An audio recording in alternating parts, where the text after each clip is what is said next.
विश्व आदिवासी दिवस पर राजधानी रांची की सड़कों पर दो तस्वीरें देखने को मिली। एक ओर धूमधाम से आदिवासी दिवस मनाया गया, दूसरी ओर मणिपुर की घटना के खिलाफ आदिवासी संगठन सड़क पर उतरे। बड़ी संख्या में आदिवासी समुदाय के लोगों ने आक्रोश मार्च निकाला। दिवस पर आक्रोश मार्च, मणिपुर की घटना के खिलाफ मार्च। एक और विश्व आदिवासी दिवस पर महोत्सव मनाया जा रहा है, तो वहीं दूसरी ओर आदिवासी पर हो रहे अत्याचार के खिलाफ कुछ आदिवासी संगठन सड़क पर उतरे और अपना आक्रोश जताया। कांके रोड में भी बड़ी संख्या में आदिवासी समुदाय के लोगों ने रैली निकाली। विश्व आदिवासी दिवस के मौके पर आदिवासियों का एक संगठन जिसका नाम है मिसिर गोंडा सरना स्थल से चांदनी चौक तक विभिन्न सरना समन्वय समिति के लोग राजधानी रांची में मौन जुलूस निकाल रहे हैं। जाहिर सी बात है, कई ऐसी घटनाएं हाल के दिनों में देश के भीतर हुआ है जिसकी वजह से आदिवासी संगठनों में, आदिवासी समाज के भाइयों में, बहनों में नाराजगी है। हमारे समाज में आदिवासियों के प्रति इतना हिंसा, इतना अत्याचार हो रहा है, हम लोग किस बात का खुशी मनाएंगे? इसलिए हम लोग कोई भी आदिवासी हम लोग समाज में किसी को खुशी नहीं है और हम लोग ये बात सरकार तक पहुंचाना चाहते हैं कि हम लोग आदिवासी के साथ ऐसा शोषण क्यों होता है। मणिपुर की घटना के खिलाफ आदिवासियों में आक्रोश है। यही वजह है कि इस आक्रोश मार्च में आदिवासियों का हुजूम उमड़ पड़ा। राजधानी की सड़कों पर कई आदिवासी संगठनों ने मार्च निकाला। तरह से मणिपुर में 3 माह से अधिक समय से जो जातीय हिंसा हो रही है, इसको लेकर के आक्रोश व्यक्त कर रहे हैं, अपने हक अधिकार की बात कर रहे हैं और मणिपुर में जो जातीय हिंसा चल रही है वो जल्द से जल्द हमें मणिपुर वासियों को न्याय मिले, ये कहीं ना कहीं इनकी मांग है। और आदिवासी समाज के लोग जो है वो सड़कों पे आज उतरे हैं। मणिपुर की घटना को लेकर गुस्से में है, आक्रोश व्यक्त कर रहे हैं। हम एक विश्व आदिवासी दिवस का विरोध नहीं कर रहे हैं, न हम सरकार का कोई विरोध करें। हम अपनी बातों को रखना चाह रहे हैं। हम बताना चाह रहे हैं कि हमको जो संवैधानिक अधिकार प्राप्त है, जो संविधान और संसद से, राष्ट्रपति से जो अधिकार प्राप्त है, उसका हनन ना हो, इसके लिए राज्य सरकार को आगे आना होगा, समाज को आगे आना होगा, केंद्र को आगे आना होगा, न्यायालय को भी आना होगा, प्रशासन को, आम जो लोग हैं आदिवासी अधिकारों की रक्षा के लिए आगे आए। सम्मान चाहिए हमको, जो हमारा अधिकार है उसको न छीने। राजधानी में आदिवासी दिवस पर 2 रंग देखने को मिले। एक ओर आदिवासी संगठनों ने आक्रोश मार्च निकाला, तो दूसरी ओर धूमधाम से आदिवासी दिवस मनाया गया। राजधानी की सड़कों पर गाजे बाजे के साथ जुलूस निकाला गया। पारंपरिक परिधान में पारंपरिक नृत्य पेश किए गए। राजधानी की सड़कों पर आदिवासी युवती झूमती नजर आई। यानी राजधानी की सड़कों पर तस्वीर ठीक वैसी ही नजर आई जैसे सरहुल के दौरान देखने को मिलती है।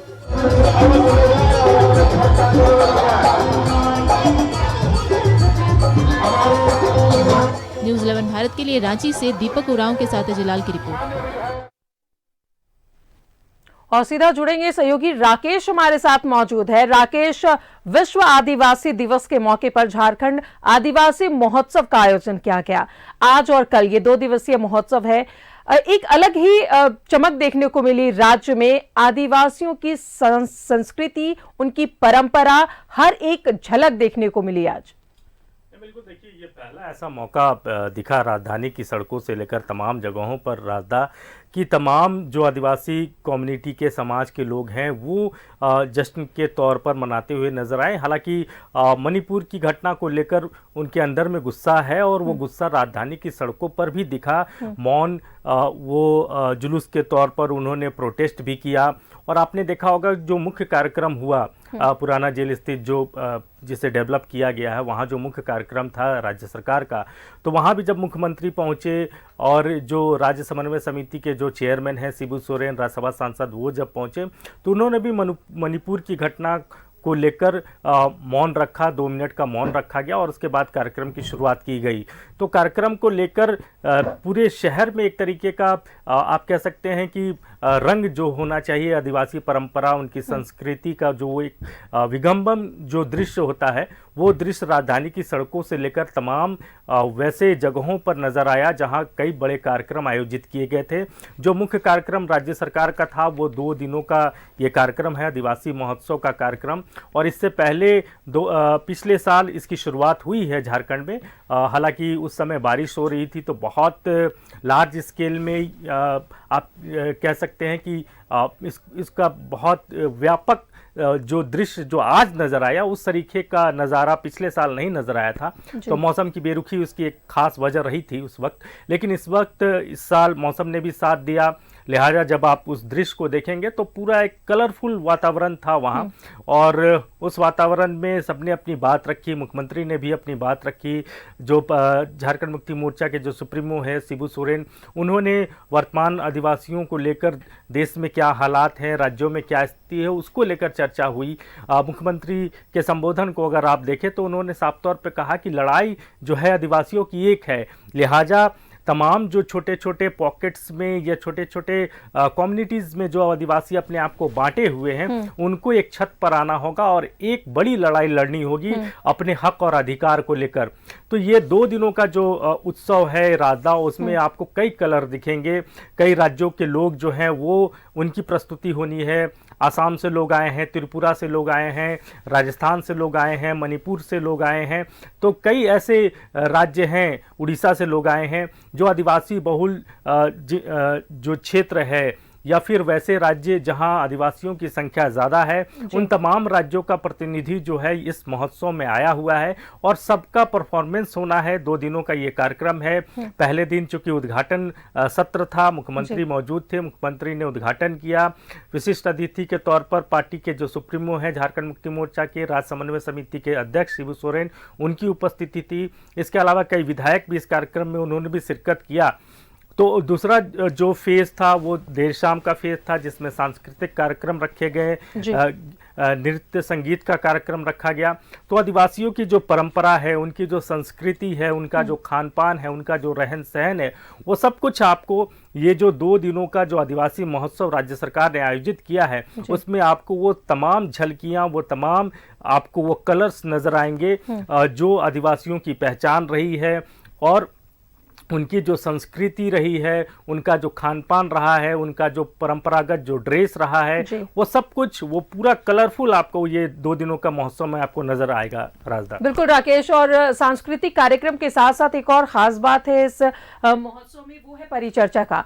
जाहिर तौर पर परिचर्चा होनी भी चाहिए आदिवासियों के महत्व की, उनके हित की, कैसे और कुछ विकास किया जाना चाहिए। काफी कुछ निकल कर आ सकता है इस परिचर्चा में। नहीं, बिल्कुल। देखिए, कई शिक्षाविद इस कार्यक्रम में पहुंचे हैं, देश विदेश के शिक्षाविद पहुंचे हैं जो आदिवासियों के जानकार हैं, जो इस कम्युनिटी को लेकर कई सारी किताबें उन्होंने लिखी है। ऐसे कई शिक्षाविद इस कार्यक्रम में पहुंचे हैं और परिचर्चा भी होनी है। इसके अलावा आदिवासियों पर बनी फिल्म को भी दिखाया जाएगा। आज आपने देखा होगा कि TI राय द्वारा जो 36 किताबें लिखी गई हैं आदिवासी समाज पर, उनकी संस्कृति पर, उनकी परंपरा पर, उसका लोकार्पण किया गया मुख्यमंत्री के हाथों। इसके अलावा विशेष डाक टिकट आज के दिन जो है वो डाक विभाग के द्वारा जारी किया गया, मुख्यमंत्री ने अपने हाथ से उसको जारी किया। तो कई सारी चीज़ें अभी 2 दिनों में आपको देखने को मिलेगा और एक विहंगम दृश्य आप कह सकते हैं, कलरफुल दृश्य आप कह सकते हैं कि आपको इस आदिवासी महोत्सव में आपको दिखा होगा। पहले दिन उसकी झलकी दिखी, देर शाम सांस्कृतिक कार्यक्रम भी हुए और कल भी कई सारे वहाँ कार्यक्रम होने हैं, सांस्कृतिक कार्यक्रम होना है, गीत संगीत का कार्यक्रम होना है और इसको लेकर कई दूसरे राज्यों के जो गेस्ट हैं, मेहमान हैं, वो झारखंड पहुंच चुके हैं। उनकी वहां आपको परफॉर्मेंस देखने को मिलेगा। तो पूरी तैयारी राज्य सरकार ने अपने स्तर से की है और ये कोशिश है कि ये 2 दिनों का जो महोत्सव है, इसका एक बड़ा मैसेज पूरे देश में, पूरे देश के स्तर पर जाए। इसी कोशिश के साथ इस महोत्सव की शुरुआत की गई है राजदा। बिल्कुल राकेश, आज ऐसा कोई भी क्षेत्र नहीं है जहां आदिवासियों ने परचम ना लहराया हो। चाहे वो डॉक्टरी के क्षेत्र की बात करें, इंजीनियरिंग की बात करें, ब्यूटी कॉन्टेस्ट की बात करें, हर एक क्षेत्र में आदिवासी युवतियां युवक आगे आए हैं। फिर आखिर वजह ऐसी क्या होती है कि ह्यूमन ट्रैफिकिंग के शिकार भी वही सबसे ज्यादा होते हैं, दबे कुचले वही सबसे ज्यादा जाते हैं। और सबसे बड़ी बात है कि धन परिवर्तन के नाम पर भी कई बार उन्हें छला जाता है। तो आखिर वो ये तमाम चीजें हो कहां से रही हैं? आखिर इनके साथ कुछ तो कहीं तो कमी है। नहीं, देखिए उसमें भी कई तबका है। आप कुछ समृद्ध लोग ज़रूर हैं जो आगे आ रहे हैं, और आपने देखा होगा कि जो बहुत समृद्ध नहीं है वैसे परिवार से भी होनहार बच्चे, आदिवासियों के बच्चे जो हैं वो विश्व फलक पर, चाहे खेल में आप देखिएगा कि एक से एक प्रतिभावान खिलाड़ी यहाँ से निकले हैं, चाहे फुटबॉल में हो, हॉकी में हो, तीरंदाजी में हो। तो ऐसे कई आदिवासी चेहरे हैं, खासतौर पर लड़कियां जिन्होंने अपनी पहचान राष्ट्रीय स्तर पर बनाई है। हॉकी में बनाई है, फुटबॉल में उन्होंने बनाया है, तीरंदाजी में बनाया है। तो एक बदलाव हो रहा है समाज में, और बहुत तेजी से आप कह सकते हैं कि बदलाव हो रहा है, लेकिन उस लार्ज स्केल पर नहीं हो रहा है जिस लार्ज स्केल की जरूरत है। कुछ तो पॉलिटिकल सिचुएशंस भी उसके लिए जिम्मेदार होते हैं, तो वो भी एक बड़ी वजह है। लेकिन धीरे धीरे इस समाज के अंदर से भी लोग जो हैं वो निकल रहे हैं, प्रतिभा जो है वो निकल रही है। और आज मुख्यमंत्री के अगर भाषण को आप गौर से सुने तो उसमें उन्होंने एक बात कही कि आज़ादी के लड़ाई में आदिवासियों का योगदान था, हमारे पूर्वज जो थे उनका योगदान रहा, लेकिन इतिहासकारों ने उनको वो जगह नहीं दी जो जगह मिलनी चाहिए थी। तो ये बात कई बार कही गई है, लेकिन अब इसे आप पॉलिटिकली भी देख सकते हैं राधा, चूंकि सामने चुनाव है, लोकसभा के चुनाव होने हैं 2024 में, तो इसको लेकर भी तमाम पार्टियों में कहीं ना कहीं ये बताने की कोशिश तमाम पार्टियों की तरफ से की जा रही है कि आदिवासियों का सबसे बड़ा हितैषी अगर कोई है तो वो फलाना पार्टी है, ये पार्टी है। तो इसीलिए आपने देखा होगा कि पिछले साल जिस तरीके का बहुत चार्मिंग नहीं था इस उत्सव को लेकर, 1-2 दिनों का इवेंट था, लेकिन बहुत प्रचार प्रसार या बहुत उसको लेकर तामझाम वाली स्थिति नहीं देखने को मिली थी। लेकिन इस बार अगर आप देखें तो इसके कई सारे कलर्स देखने को मिले। कांग्रेस ने अलग कार्यक्रम किया आदिवासी महोत्सव को लेकर, राज्य सरकार के अलग कार्यक्रम रहे, दूसरे राजनीतिक पार्टियों की अगर हम बात करें, आजसू की बात करें तो आजसू की तरफ से अलग कार्यक्रम किए गए, बीजेपी की तरफ से अलग कार्यक्रम किए। तो एक मैसेज कहीं ना कहीं समाज के बीच में ये देने की है राजनीतिक पार्टियों की कि आपके सबसे करीब हम हैं, आपके सबसे बड़े हितैषी हम हैं। और इसका सीधा सीधा मतलब इसलिए भी बनता है क्योंकि सामने 2024 का लोकसभा का चुनाव है, इस वजह से ये सारी एक्सरसाइज, सारी कवायदे जो हैं वो की जा रही है। राजदा, जिस तरीके से आदिवासी महोत्सव मनाया जा रहा है, सवेरे से आप लोग कवरेज कर रहे हैं, राकेश, आम लोगों की क्या प्रतिक्रिया देखने को मिली आदिवासी महोत्सव को लेकर? नहीं, देखिए पहली बार राजधानी के सड़कों में आदिवासी समाज के साथ साथ आम लोग भी इस जश्न में खुद को शामिल करते हुए नजर आए। आमतौर पर आम लोग जो हैं वो इस सिचुएशन में या इस आदिवासियों की परंपरा से या उनकी संस्कृति से जुड़ते तो हैं, लेकिन इस लार्ज स्केल में नहीं जुड़ते हैं। लेकिन पहली बार राजधानी के सड़कों पर मुझे ये नज़र आया कि आम लोग भी इनके साथ, इनके उत्सव में, इनके समारोह में थिरकते नजर आए, झूमते नजर आए और उनकी संस्कृति के बीच खुद को जोड़ने की कोशिश भी की। तो ये एक अच्छा मैसेज ज़रूर आज से गया है। लेकिन जिस तरीके के देश के हालात हैं, खासतौर पर मणिपुर में जिस तरीके के हालात हैं, बीते 3 महीनों से वहाँ जो सिचुएशंस बने हुए हैं, उसको लेकर आदिवासी समाज चिंतित भी है और उनके अंदर में एक डर भी है। तो वही डर को मुख्यमंत्री जो हैं अपने भाषण में निकालने की कोशिश कर रहे थे। वो बार बार मन से ये कह रहे थे कि ये लड़ाई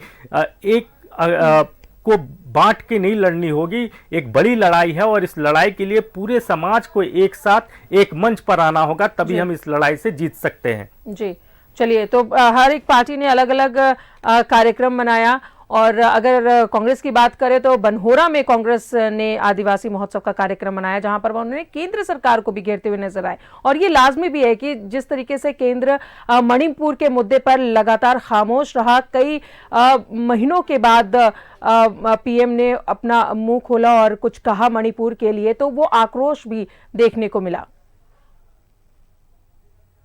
राकेश, बिल्कुल, देखिए लगातार केंद्र सरकार निशाने पर है चूंकि पार्लियामेंट का सेशन चल रहा है और आपने देखा होगा कि आज राहुल गांधी भी बेहद आक्रामक नजर आए थे पार्लियामेंट में जब उनको अविश्वास प्रस्ताव पर बोलने का मौका मिला और उनके निशाने पर सीधे प्रधानमंत्री थे, देश के गृह मंत्री अमित शाह थे और पूरी बीजेपी थी। तो कहीं ना कहीं कांग्रेस इस मुद्दे को और मणिपुर की घटना को बहुत तेजी से भुनाने की कोशिश में है।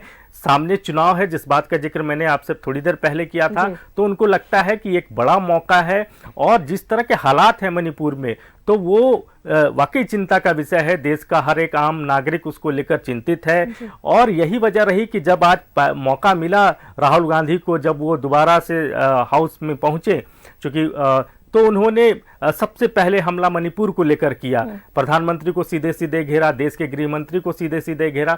तो कांग्रेस अपनी स्ट्रैटेजी के तहत लगातार इस मुद्दे को लेकर आगे बढ़ रही है। आपने देखा होगा कि झारखंड में भी मणिपुर की घटना को लेकर कई सारे प्रोटेस्ट किए गए, कांग्रेस के द्वारा तमाम जिलों में प्रोटेस्ट हुआ, राजधानी में प्रोटेस्ट हुआ और आज उनके प्रभारी चूंकि आए हुए थे अविनाश पांडे, तो बनोहरा में एक बड़ा कार्यक्रम कांग्रेस के तरफ से रखा गया था जिसमें कांग्रेस के कई बड़े चेहरे, प्रदेश अध्यक्ष राजेश ठाकुर प्रभारी खुद मौजूद थे। इसके अलावा स्वास्थ्य मंत्री बन्ना गुप्ता, कृषि मंत्री बादल पत्रलेख, तमाम बड़े चेहरे आपको उस कार्यक्रम में मौजूद थे और सबके निशाने पर कहीं ना कहीं मणिपुर को लेकर केंद्र की मोदी सरकार ही रही थी।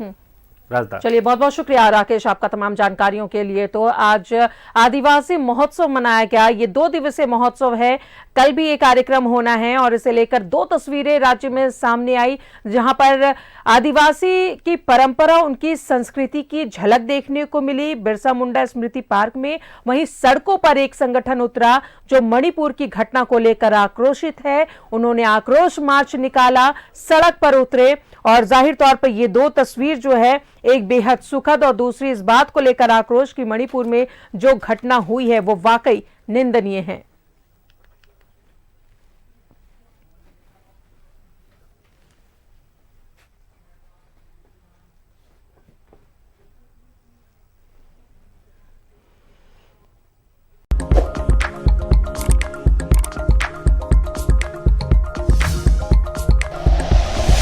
Like and share videos, subscribe करें हमारा चैनल और प्रेस करें बेल आइकॉन। न्यूज़ 11 भारत, सच है तो दिखेगा।